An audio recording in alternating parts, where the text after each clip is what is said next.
Olá, pessoal. Boa tarde. Estou meio torta, né?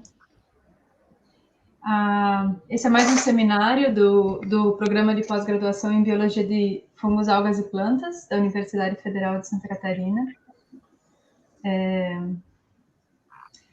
Essa palestra faz parte da disciplina de seminários, uma disciplina obrigatória para os mestrandos do PPG, mas agora que a gente está na pandemia, os seminários estão sendo abertos, estão sendo realizados aqui pelo YouTube. Então, os alunos do mestrado são obrigados a assistir essa disciplina e a participar com perguntas ou comentários para a palestrante, para enriquecer nosso debate. Hoje a gente tem uma convidada super especial, a doutora Ivy Lucas, do Kew Gardens. Essa palestra ela vai ser em inglês. A gente entende que muitos alunos talvez não tenham um entendimento total do inglês, mas o inglês tem sido cada vez mais fundamental nos PPGs, né? Isso até é uma questão que vem da CAPES até para a gente.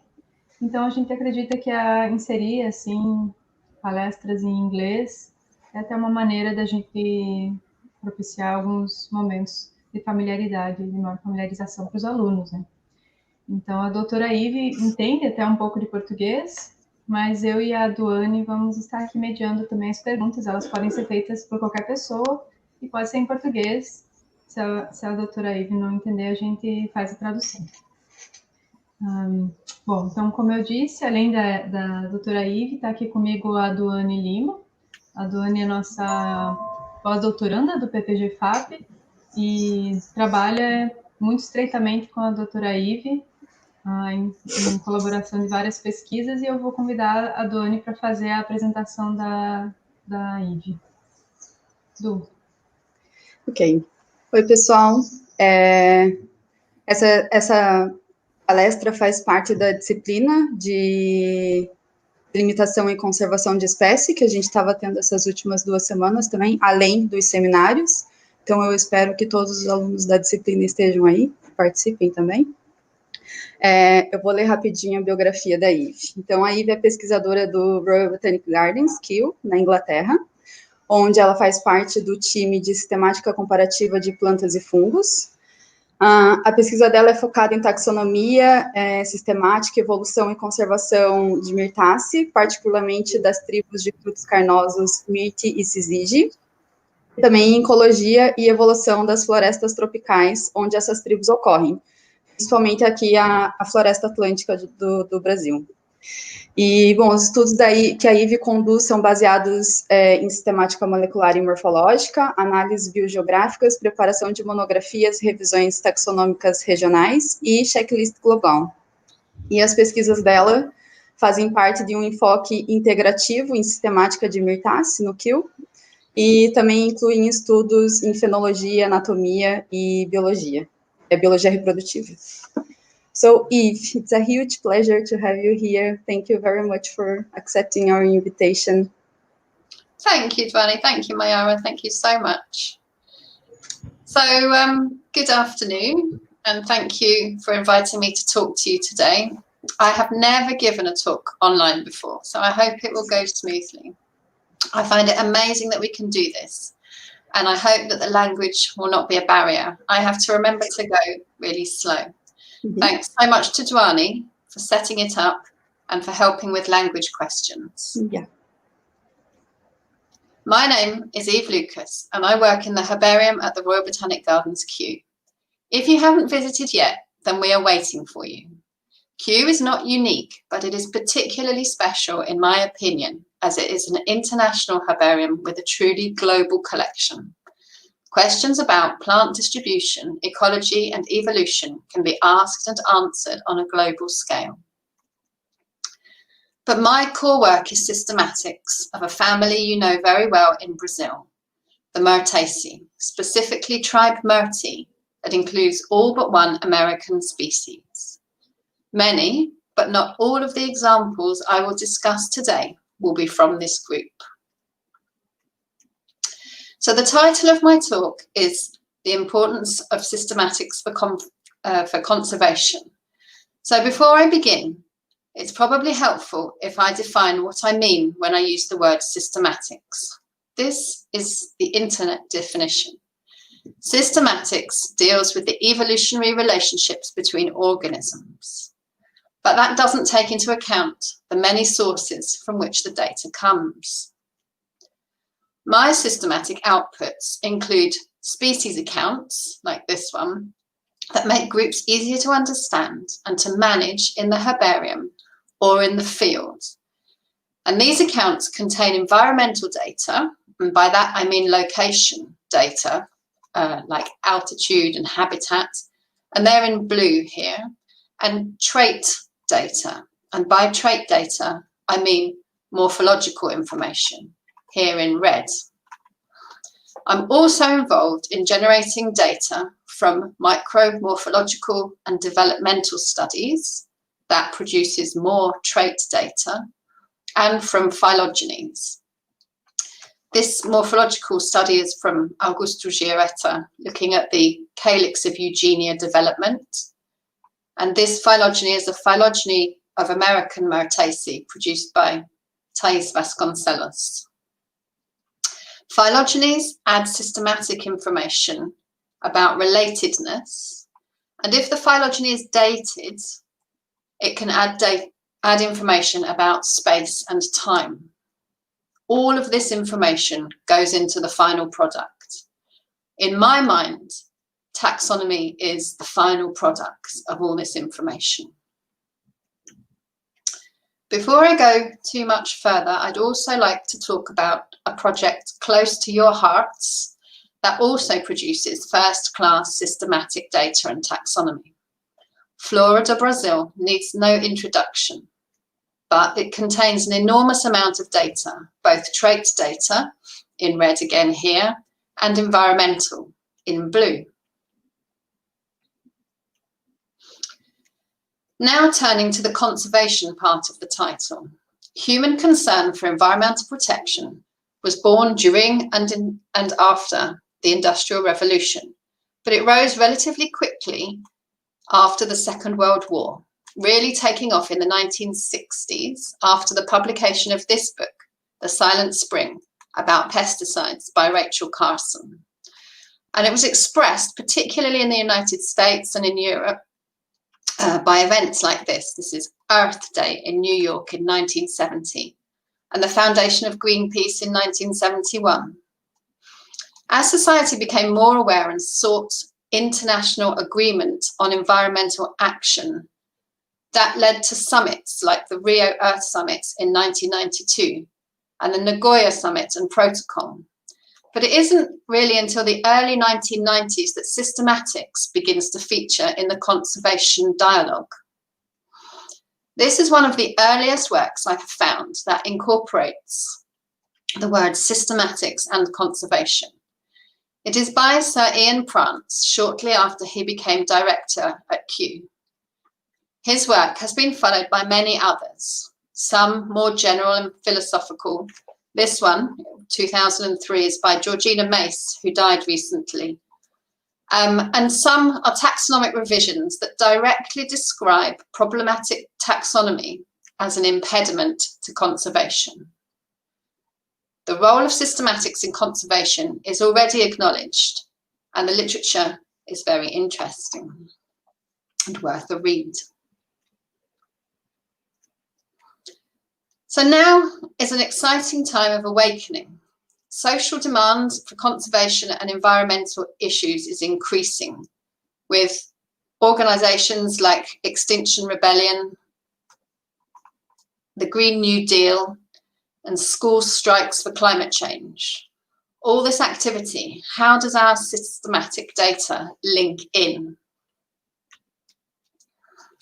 So the overview of the talk that I'm going to give today is to look at the contribution to conservation of systematic data that's from environmental data, looking at species risk assessments and biodiversity areas, systematic taxonomic data and the importance of up-to-date collections, phylogenetic data from systematic studies, looking at phylogenetic diversity, and trait data from systematic studies. And I'm going to look at some examples of using phonology as a trait and other general morphological traits. And this is all into the context of the Convention of Biological Diversity and its 2020 targets. So one way that the environmental data that we see every day on natural history specimens is converted into conservation currency is by providing species risk assessments to the IUCN Red List of threatened species. One of the GSPC 2020 targets is to assess the conservation status of all known plant species as far as possible to guide conservation action. The first Red List dates back to the early 1960s, but it was recognised in the early 1980s that the Red List is more useful if the assessments follow transparent, repeatable and quantitative criteria. So 5 sets of criteria were developed, which are different ways to determine the level of threat to a species. There are 7 levels of threat, ranging from least concern to extinct, with which I'm sure you are all very familiar. All criteria can be used for animals. These are the 5 criteria. But those most commonly used for plants are B and E. E looks at the potential for population collapse, and that is hard to measure in plants. So almost all plant assessments are based on criterion B, that relies on understanding the area and extent of occurrence of a species. The area and extent of occurrence of a species, as many of you will have experienced, can be deduced easily from a representative sample of herbarium collections, where the locations on the specimen labels are converted into coordinate data and used as localities in platforms like GeoCat or Google Earth to measure and determine the range size. After that, we need to consider threats to the area where the species occurs. Depending on the range size and level of threat, the species is assigned one of the IUCN threat categories. Threat can be determined on the ground if you are lucky enough to live close to your plants and be aware of those threats, or you can use other information sources. And for example, this website from WWF provides threat information for the WWF terrestrial ecoregions. So for example, here, the southeastern peninsula of Papua New Guinea, and here are the types of threats that you might find there. It is a long and complicated process to carry out a full IUCN Red List assessment. And once your information is in there, it looks like this. But you should be aware also of this website. This is called Threat Search, and it's relatively new from the Botanic Gardens Conservation International. And this reports all species risk assessments available from different sources in one place. It's a really useful resource. So species risk assessments are single units, but when they are taken together, they can be used to make more significant statements about groups of species or areas. For example, a synthesis of plant threat assessments carried out by risk assessors at Kew has shown that 1 in 5 plants are thought to be threatened. The estimates have recently risen to 2 in 5 plants at risk. On the right, you can see how single species assessments can be synthesized into these snapshots of extinction levels change over time in different groups. So for example, corals. In the mid-1990s, corals species survival was relatively high, but when it was examined again in 2010, it had fallen rapidly. Plants have not yet been reassessed as a whole, so we only have one assessment point for plants. Although data is available, resampled data is available for some groups, like conifers. Turning now to the synthesis of species risk assessments at the regional level. Another target of the GSPC is to protect 75% of the most important areas for plant diversity. Species risk assessments can also be used to identify such areas. One of the most commonly used methodologies for prioritizing areas for conservation is the Important Plant Areas Programme of Plant Life International. This is a map of global IPAs, with green indicating that IPAs have been identified and partially or fully documented. You can see that there's not much green in the tropics. It is clear that tropical areas need increased energy for increased focus. And for that reason, Kew launched its tropical EPAs or TIPAs program in 2015. And these TIPAs are in brown on the map. There are 7, including one in Bolivia. But the TIPA that I will focus on today is in Guinea in West Africa. TIPA's criteria are complex. They're summarized here. You don't have to read them. But they essentially fall into 3 categories. In order for an area to be considered a TIPA, it has to fit a combination of these criteria, a bit like individual species risk assessments. Simplifying these, they are that areas should be high in threatened species, areas should be high in botanical richness, and areas should be high in threatened habitats. Using Guinea as a case study, we can explore the sort of activities and outputs that are typical in a TIPAs project. TIPAs can only work in collaboration with local partners, and in this case, Kew worked with the Guinean University of Gabor Abdel Nasser. The TIPAs Guinea programme involved intensive fieldwork and checklisting that resulted in a significant increase in systematic information and data. The total number of species known increased from 3,000 in 2009 to 4,000. All of these were subjected to IUCN red listing. This resulted in 273 species being identified as threatened, and the botanical richness of the country being significantly better documented. Threatened habitats were also surveyed and documented, and these included planking trees, charcoal manufacture, and clearance for agriculture, mining development projects, and man-made fires.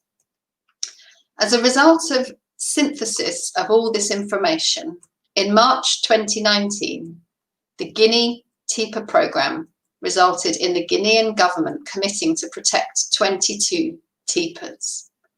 Recognition of these areas allows money and awareness to be raised to protect them in the future.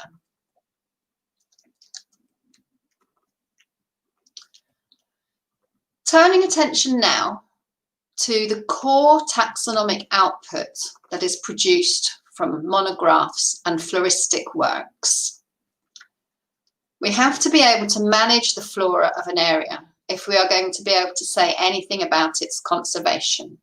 If we have to choose between 2 areas to conserve, we have to be able to contrast which species they contain. Poor taxonomy in large groups and cryptic species is particularly important for that.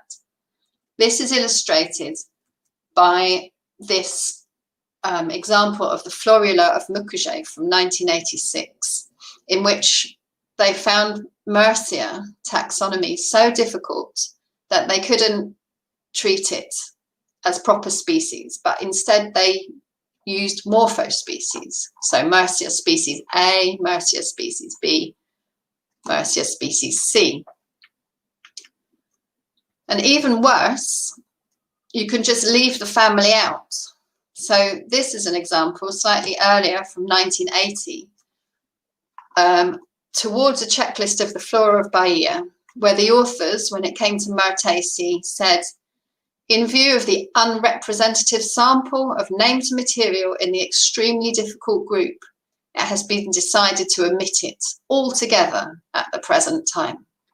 And so there is just no Myrtaceae in this account. So that is very significant if you really want to know and conserve regions. So this is an excerpt from work by the late Scott Morrey, who worked in the eastern Bahian wet forests, who said, this is about Myrtaceae, the importance of Myrtaceae means that a complete ecological description of these forests is contingent upon a taxonomic revision of the family. Unfortunately, that revision may not be possible soon, as the eastern Brazilian wet forests are disappearing at an unprecedented rate. So turning away from the core taxonomic data now and looking at the difference that accuracy makes, I want to look at the importance of taxonomic accuracy, the importance of up-to-date classifications and maintaining collections and databases up to date. I'd like to look at a case study, again from the large genus Mercia, which contains about 750 morphologically very homogeneous neotropical species. Over the space of the year, we databased all of Kew's collections of Mercia and included those of other key herbaria. And this produced a database of about 18,000 collections. And we carried out IUCN risk assessments on all of those species, once in 2007 and again in 2017, and we compared the results.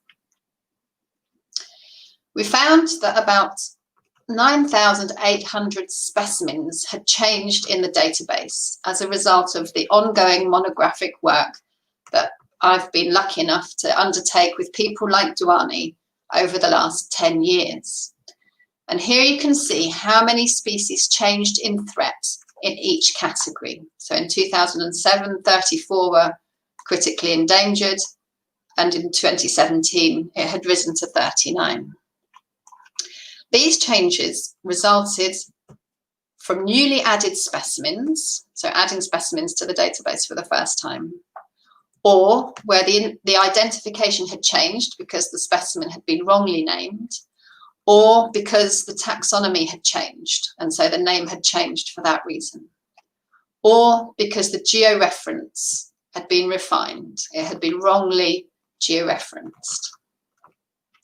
And we looked for resulting changes to the species' extent of occurrence that would be large enough to change the conservation category of the species.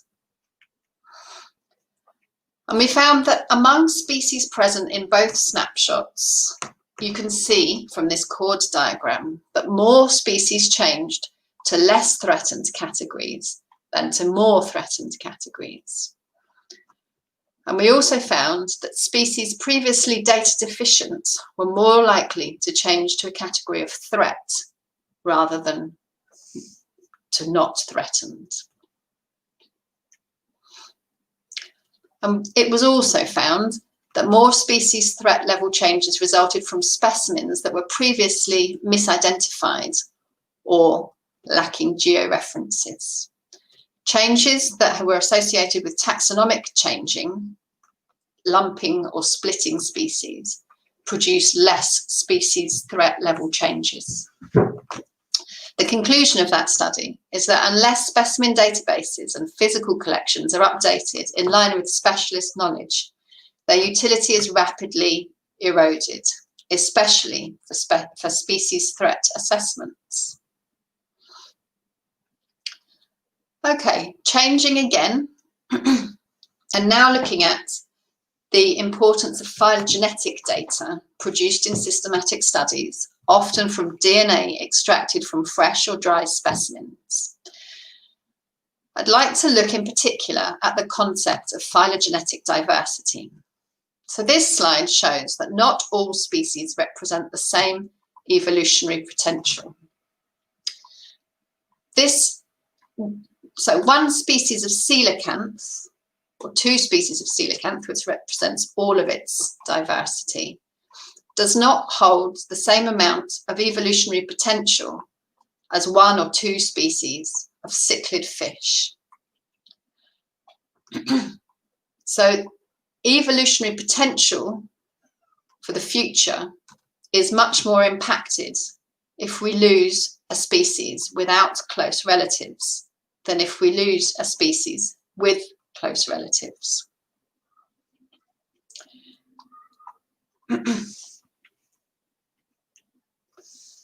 So this is a simple slide that explains how to calculate phylogenetic diversity.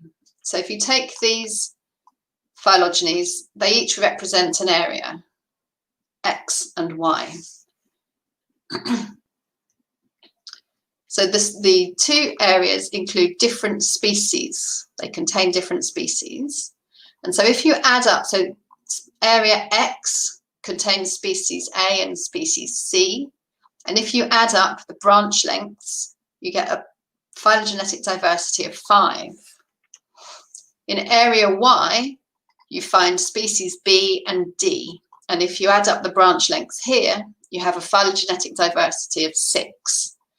So if you had to preserve an area for the future, you might prefer to invest where there is more evolutionary diversity. And this is a study by my colleague Johan Pion and colleagues that shows that if we look at species diversity of orchids versus phylogenetic diversity, this is in Europe, we see that the pattern is quite different. While there are more species in the UK and in Scandinavia in species diversity, those areas are not very well represented in phylogenetic diversity. So again, if you want to know where to put your conservation resource, you might prefer not to put it into the UK and Scandinavia in terms of orchids. So moving closer to home for you and boldly presenting work by Mayara to Mayara, these authors have used phylogenetic reconstructions based on carefully identified samples of multiple clades, different clades that occur in the Atlantic forest. In this case, they looked at bromeliads, melastomes, butterflies, tree frogs, horned frogs, and tanagers, to look at the parts of the Mater Atlantica that have most evolutionary diversity.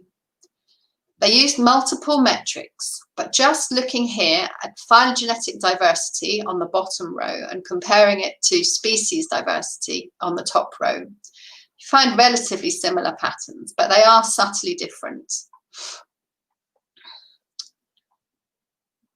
They also found 3 common patterns of phylogenetic diversity, suggesting that animal and plant communities were not shaped by the same environmental drivers. Some of the clades were mostly in southern and montane regions.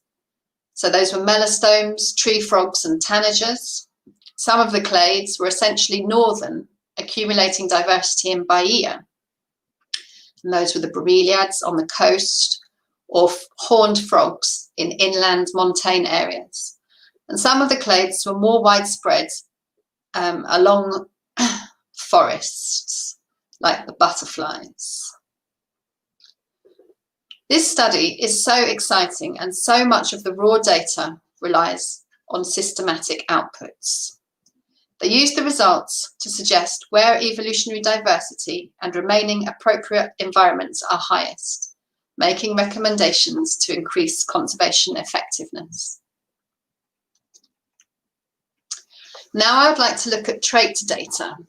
In this case, flowering and fruiting times, which are also known as phenology. In this technically very challenging paper from me, Vanessa Stagemeyer and colleagues used herbarium specimens to record the month of flowering and fruiting of 57 species of Myrtaceae from 3 locations in São Paulo, Mata Atlântica.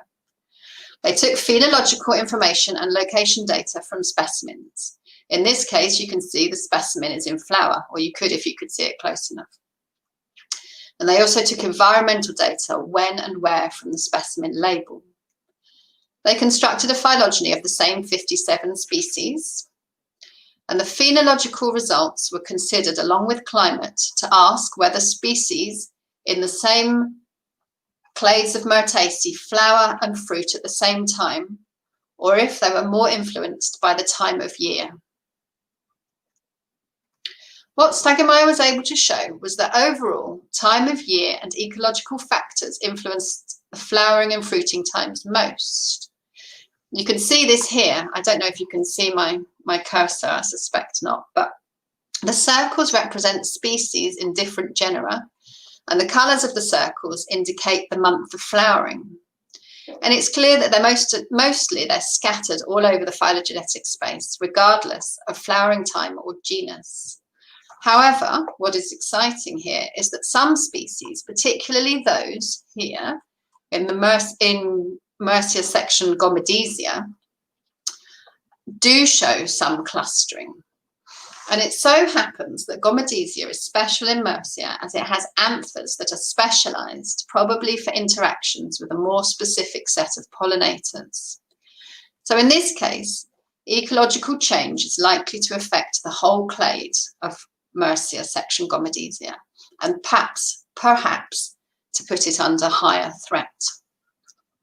Studies like this provide data that may help predict the behaviour of species under future climate change scenarios. Now, looking at another study involving trait data, this time from morphology. This is a study by Vasconcelos and collaborators who collected morphological traits, often from herbarium specimens, and integrated them with the phylogeny of Mercia. Here you can see on the right different Mercia sections as different coloured clades. The study asked if any of these key morphological traits might be linked to accelerated speciation and so explain why there are so many species in the genus. What was found was that no matter which characters are used, there is no groupings of the of the sections in morphospace. However, they didn't find any species acceleration either. You could see on these 2 little graphs at the bottom left that speciation and extinction rates are steady over time. So this suggests the success of Mercia is not the result of key innovation, but rather that Mercia has been happy in their successful generalist niche for around 25 million years.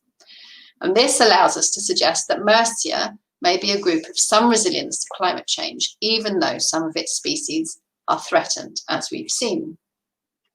Studies like these also provide information for predictions in the light of future climate change scenarios.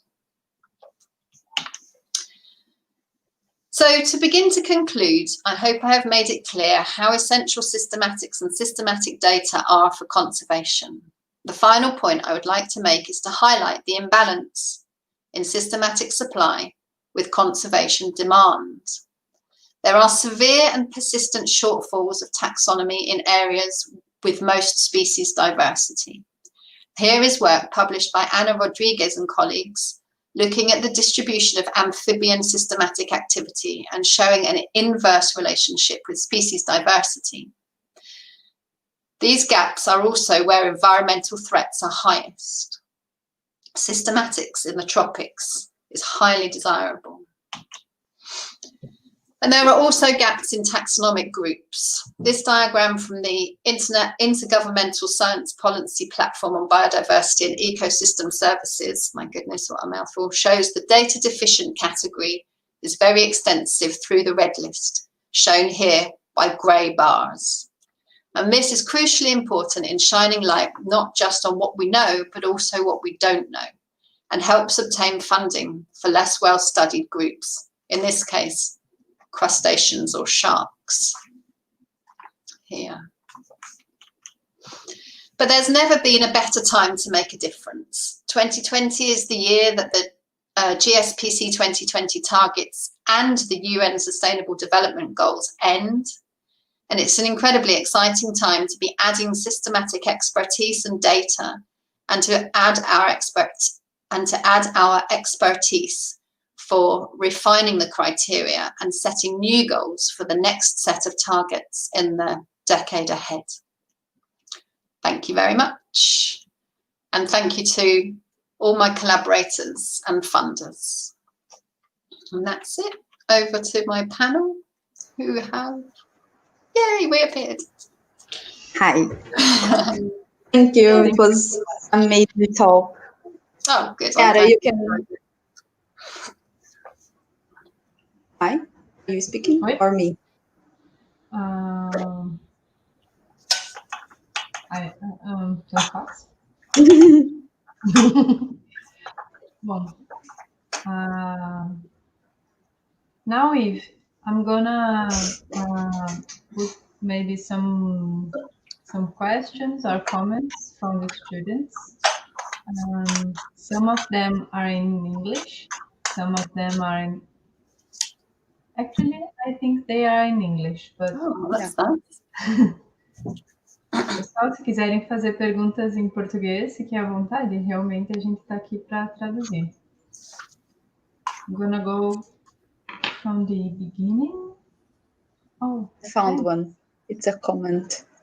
Don't work with Mertacy, but I get why people love them so much. Such an amazing family. I had to agree with that.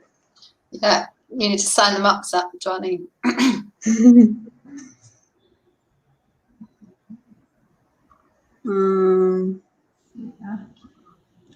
Here.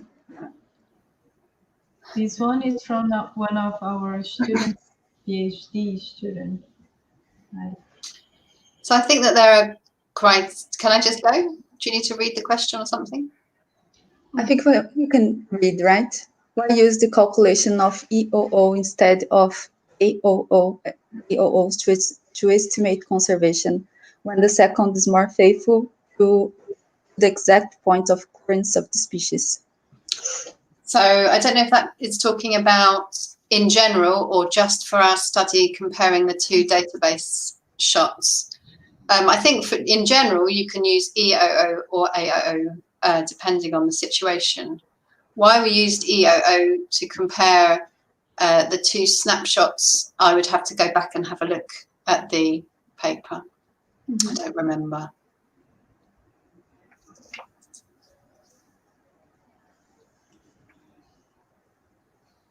Question.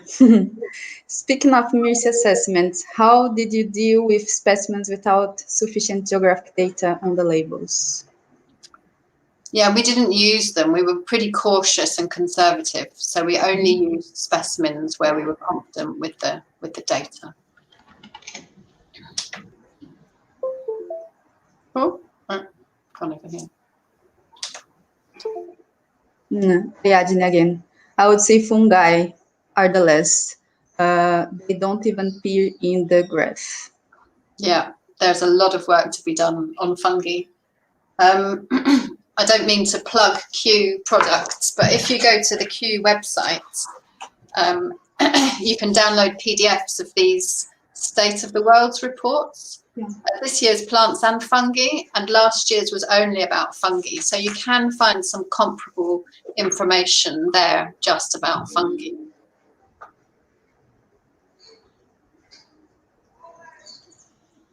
This one is in Portuguese. Mertacy become my passion the last months. Dr. Eve, which are the main challenges for the conservation of tropical ecosystems, biodiversity of tropical ecosystems? I think there's a huge taxonomic and systematic impediment. So we really need more effort to be put into understanding what species are where. And then, of course, reducing pressure and reducing threats on fragile areas, and also deciding which areas we are going to preserve if we can only preserve some of them. So choosing where we're going to put our energies and resources. Mm-hmm.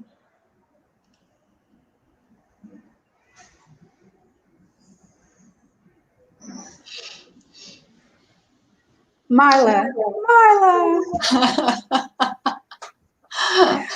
Congrats, Eve. Thank you. Very good advice.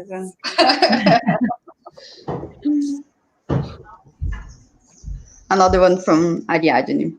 Do conservation studies consider symbiotic relationship to establish conservation measures for species? I'm asking this because there are several species of macrofungi associated with the roots. Oh, sorry.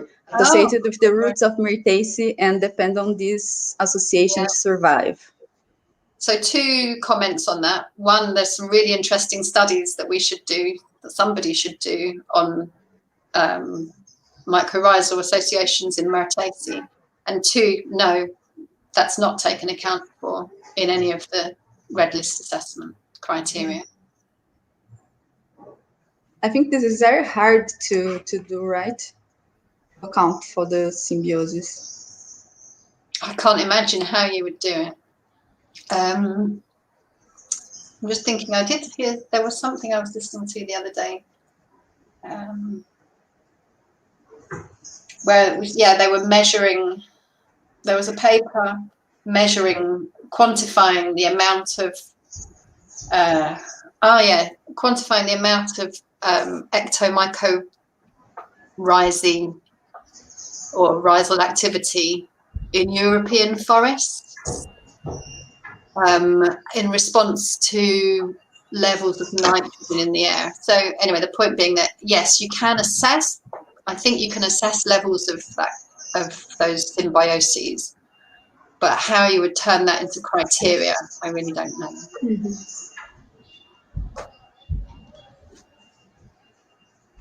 Felipe, Dr. Eve, please tell us how is the process to include or update a risk assessment of any species into the IUCN platform?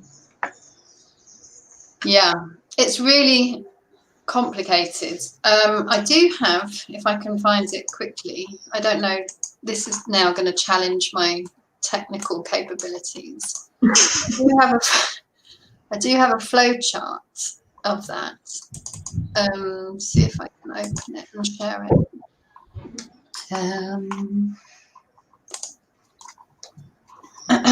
Now, so I would go back into here and share a different screen.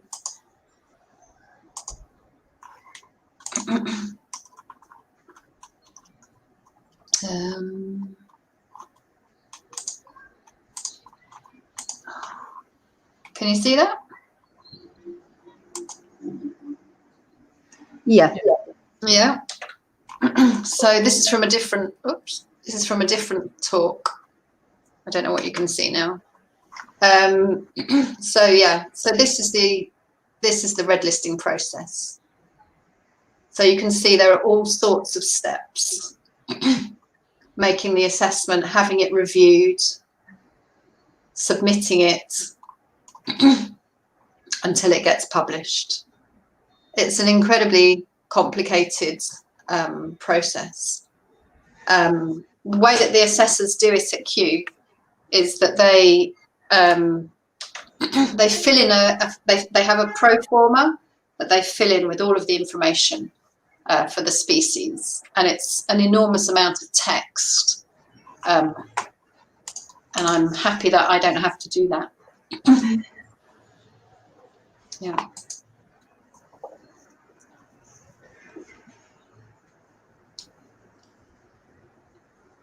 Next one, from Renan.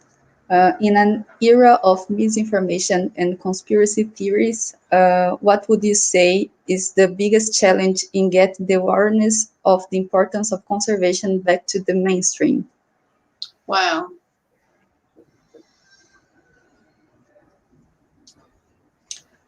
Well, this is something I've never thought about before. I suppose that the challenges must be the same as getting awareness of conspiracy and misinformation back into the mainstream. So educating people to check their sources and educate themselves from reliable sources. Yeah, I can't think of anything else right now.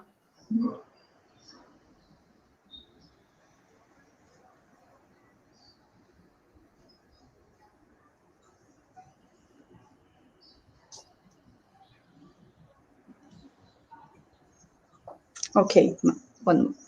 First of all, Francini. First of all, congratulations on the lecture, Dr. Eve. It was wonderful. From your point of view, does the taxonomy area lack professionals? Yes, I think it does lack professionals. I really do. I don't know what the situation is like in Brazil. I mean, I don't know it as well as I know my situation. I definitely think that in Europe, United States, that there's a de-emphasis on pure taxonomy and a shift towards more synthetic work. But I think that the taxonomists who are left could and should embrace technologies that allow us to speed up and become more efficient in our taxonomies. So I don't know the first thing about artificial intelligence, but I have seen some suggestions that this is something that could help us. Harnessing all the potential of the resources that are available online, and all sorts of new techniques to bring all the information together. But the risk, of course, is that we try to put too much reliance on new techniques and that we lose our core strengths and knowledge. So we have to achieve a balance between both of those things, embracing change for the future while keeping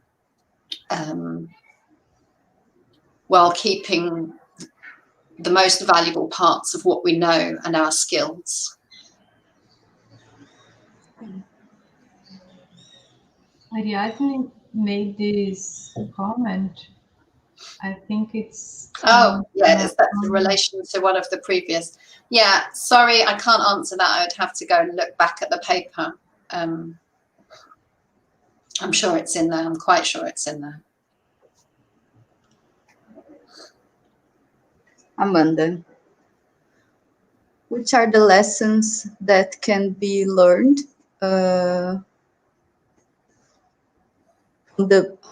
hard to translate this one?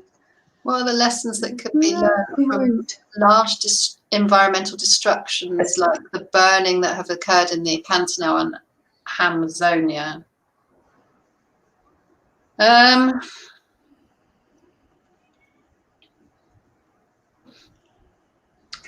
Nothing bright is coming to mind, only that we should value we should raise awareness of the value of the natural environment and raise people's awareness of how much the natural environment can give back to us in terms of ecosystem services of many kinds and carbon capture and all those things. And if people understood and valued and appreciated all of those elements of the natural world, I think they would protect it better and they wouldn't let those events like those great burns happen. So it's all about education. It's about education to appreciate the natural world. It's about education to check your sources, to be careful of conspiracy theories. Always education.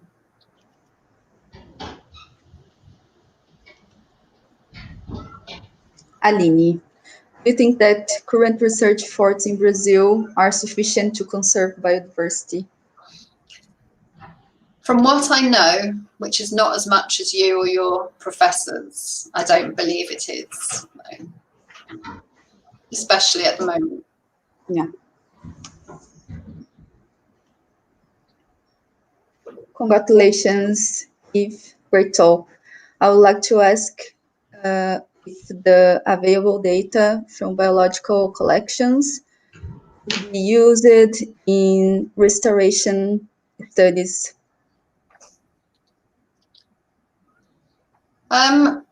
Yes, I absolutely believe they can be. So I've been involved in some projects that have used taxonomic understanding of areas to produce lists of the most appropriate species to restore an area. So, for example, I was involved in a project that looked at a mining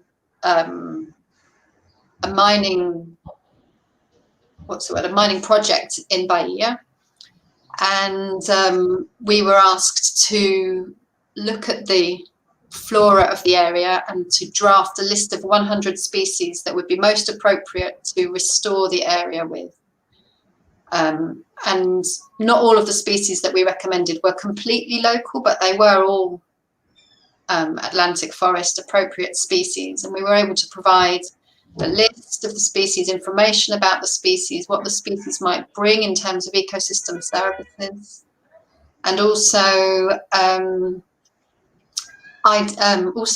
information regarding how to propagate and grow seedlings of those species. So yes, absolutely, there's a clear path from systematics through to restoration.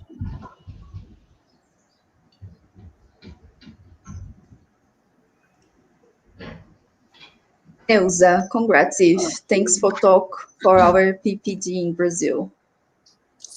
Thank She's you. also a professor here. Oh, that's great. Oh, Marla again. Jesus. Saudades também. Hi, Marla. Hi, Aline. Aline! How glad to see this talk. How many things to learn always. Thank you. Oh, thanks, Aline. Fábio. Hi, congrats from the presentation. In Brazil, systematics and taxonomy suffer a lot to be considered base science, and frequently how is desvalorizado in English? No value. Value. Yeah. Value. Yes. Do you have this feeling in other countries too? And how this can be? I think, again, well, yes, I think it is a problem in all countries. And I think it's a constant fight to show how taxonomy and systematics contributes to other things. By things, I mean conservation or ecosystem services, plant health, which feeds back to human well-being, all of these things. So we just have, I suggest that we just need to keep going, educating, keeping the profile high, to make sure that the people who hold the money and make the decisions know that other questions that are important to them depend on taxonomy and systematics. Yeah. I mean, I do think, I don't want to keep pushing Q products, but I do think that the Q State of the World's Plants reports are quite good at raising the profile of a systematic institution in terms of what humanity and society might need or think that they want. Next one. The GeoCatch tool. Is the GeoCatch tool the most used to studies of conservation species conservation studies, or are there other tools? I don't know any other tools, but I use Google Earth a lot as well. Yeah. Especially, I use GeoCat when I have very few specimens. If I have enough specimens to make quite a big polygon, then I will I use Google Earth, because it's, I don't know why actually. I think because you can get more information back, because you can see where you are more precisely in the world and look at different features. And then I can, just using the measuring tool, I can get an idea of the sides of the polygon and how big it is. But I use GeoCat a lot for small distributions. Yeah, me too.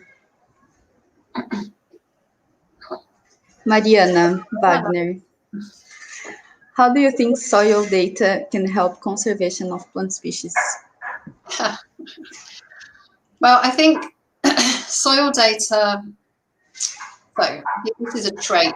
So I think this is another example of a trait datum that I think if we understand better, we can understand what drives evolution of species. Mm-hmm. So if we can understand if a clade, a particular soil type, a specific preference to one clade, or is it scattered throughout the phylogeny, that helps us to understand how and why and when species might have migrated into the regions where we find them today. And understanding the evolution of species helps us to understanding the past evolution of species helps us to predict what might happen in the future. So apart from an evolutionary interest, there is a conservation angle if you look at how climate makes species respond, and so for future climate change scenarios.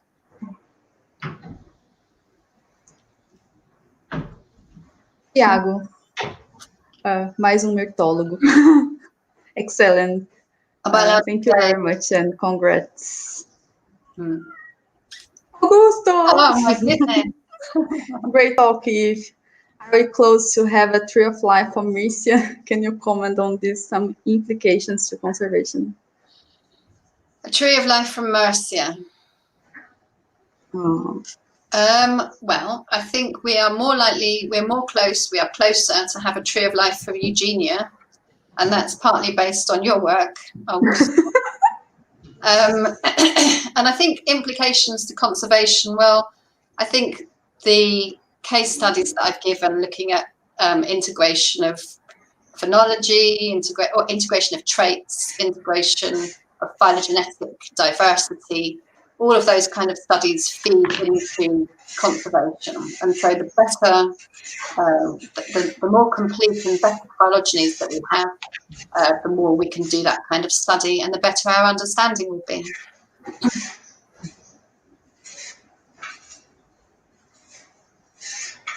Aline, very good presentation. I would like to watch again with more attention. I realized how you need studies, base studies. How can I translate prezar? Eu acho que ela. I think I understand. To think on conservation.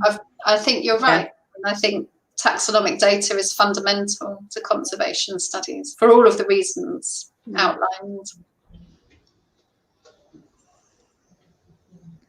Tiago, excellent lecture. Do you think that it's important to assess the conservation status of species that are already known to be species complexes, considering the hidden phylogenetic? Or do you believe of complex should first be resolved? Yeah, I believe the complexes should first be resolved. Yeah, there's no point in assessing, although, I mean, we have done it. I think in those situations you have to decide, is this a species complex that I believe will be resolved into multiple species, or is this a species complex that I believe will result in one big species? And if you believe that it will result in one big species, then it's probably okay to assess it. Pamela, in Brazil, with the purpose of conservation, we have areas of environmental protection, areas of permanent preservation, etc. You know what are the conservation plans in other places? I'm not really great on this, no, but if you need to know about conservation in places that are not your own, or places that you don't know much about, you can look at the World Database of protected areas. There's a very nice website that shows that.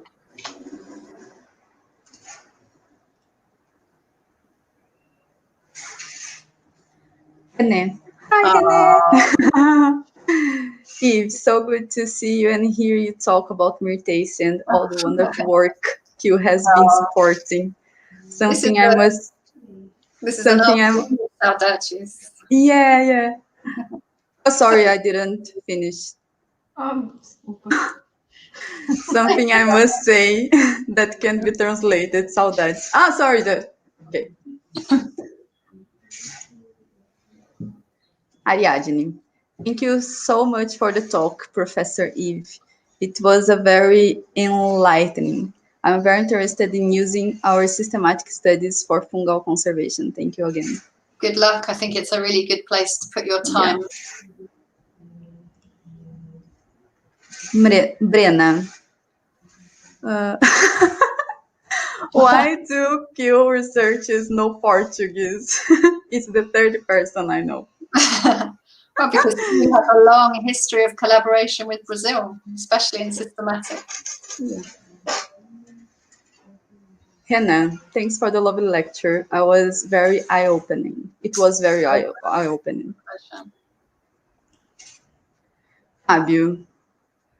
Hi, Fabio. Glad to see you. Great presentation, explanation. I hope we can understand a bit more of Phylogenetic Diversity and collaborate for the conservation of plant forest and formations high formations of the Eastern Brazil. Yeah, indeed. I'm looking forward to working with you. Yeah. Very much. Vanessa. Vanessa, thanks you for the amazing lecture and especially for being so inspired scientist for us. Yes. Vanessa, I hope I say the same. Your data right. Mariana, thank you, dear Eve. Even more motivated now after this great palestra. Thank you very much. That's all. Yeah? Okay. So, thank you so much. Well, thank you. Thank you for organising it. Thank you to everyone who listened and made comments. And yeah, it's been great. And I look forward to working with anybody who wants to, if you can, what we can organise. I hope we can have you here in Brazil next time. Yes. Yeah. I'm sure it won't be too long. Yeah.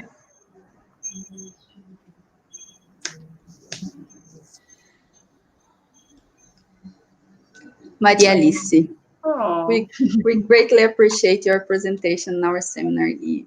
Thank you very much.